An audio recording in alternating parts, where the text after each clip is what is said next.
Terungkap alasan Natalie Holscher gugat cerai Sule, ngaku capek sejak pulang dari Singapura. Natalie Holscher akhirnya buka suara terkait alasan menggugat cerai sang suami Sule.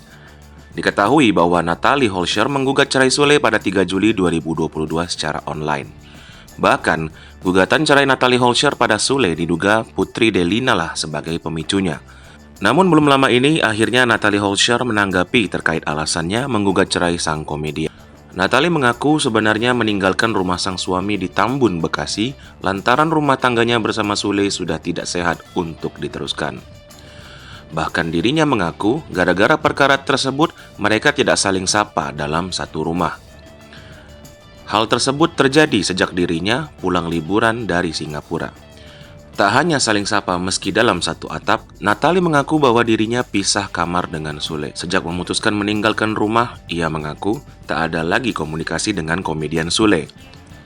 Keduanya pun sama sekali tak berusaha untuk memperbaiki pernikahan mereka. Natalie mengaku bahwa dirinya kini sudah merasa lelah dengan rumah tangganya bersama Sule dan memilih untuk pasrah. Natalie melanjutkan dengan perkara ini. Ia menganggap semua ini kesalahannya agar semua bisa segera tuntas. Kendati demikian, ia mengaku untuk segera move on dan menatap masa depan.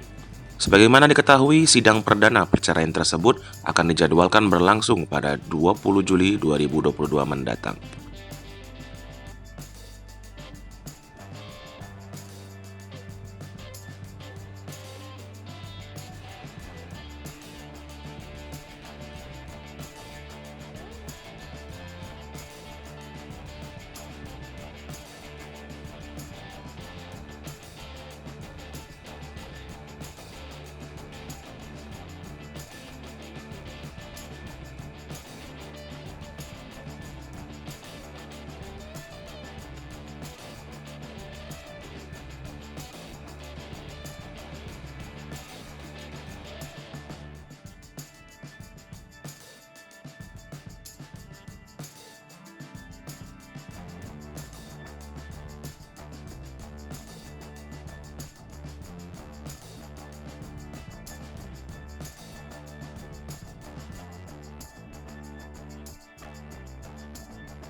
Hai pemirsa Sri Popo TV, jangan lupa komen, like, dan subscribe, serta tonton terus berita-berita terupdate lainnya ya.